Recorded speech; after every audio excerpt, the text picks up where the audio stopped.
Hello. So, new day, new bahay, new listing. Ito po yung rent to own natin na house. Medyo ano siya no, open space yung sa gate.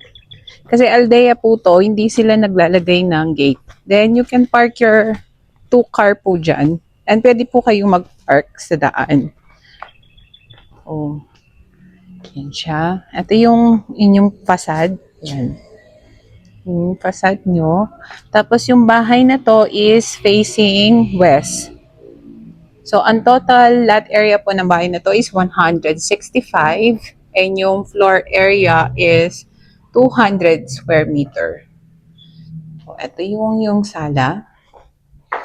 Ang inyong living area, yan.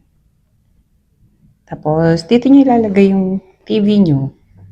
Yan, dyan yung provision ng TV. Ang ganda. Tapos yung stairs and yung high ceiling nyo. And the chandelier, it's giving ganda. And, ayan siya.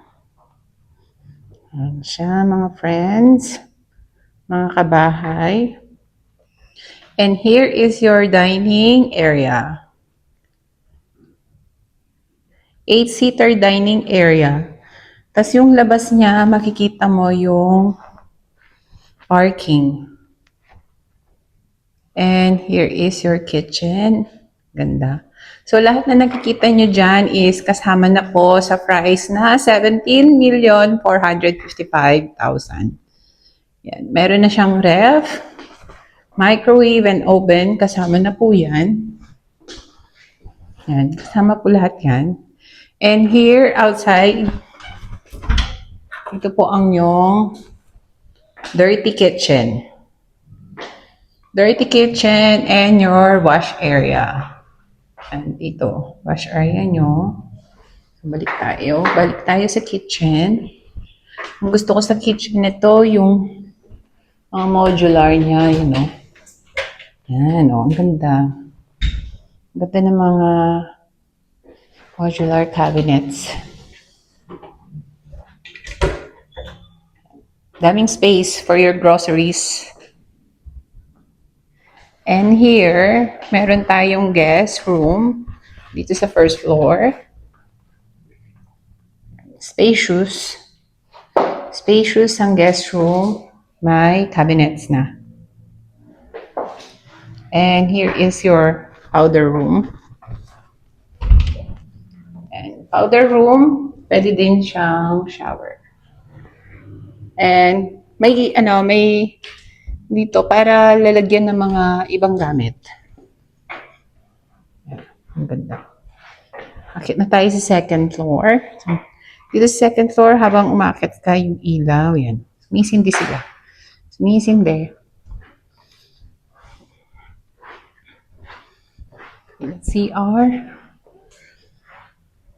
Yan. Yan ang view.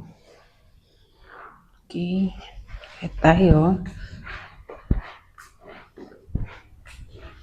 Ito yung first bedroom here.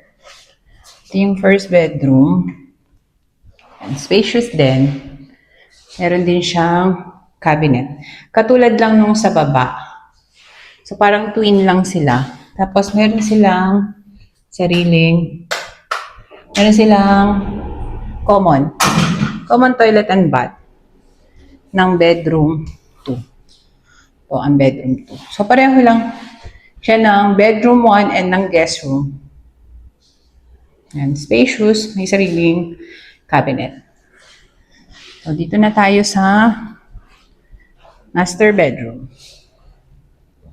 So here is the master bedroom. May cabinet doon. Dito yung bed mo. And dito yung provision ng TV. May balcony. Ayan yung balcony mo. And facing west tayo ha. Facing west ang orientation ng bahay na to. And etong cute. Di mo mapagkakamalan na merong pinto dito for your walk-in closet.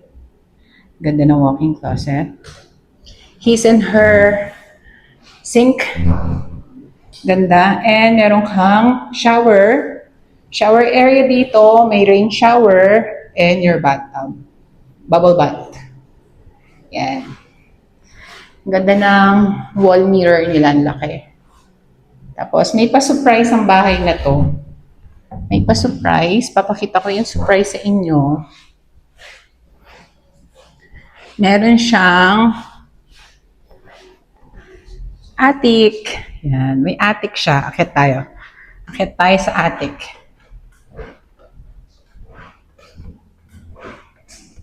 Yan, ayan yung attic. Yan, spacious siya. Meron din siyang aircon. Meron din siyang aircon. Okay, so kakapagod umakyat. So yan na mga kabahay. Thank you for watching. Kung gusto niyo pong i-view personally ang bahay na to, just click the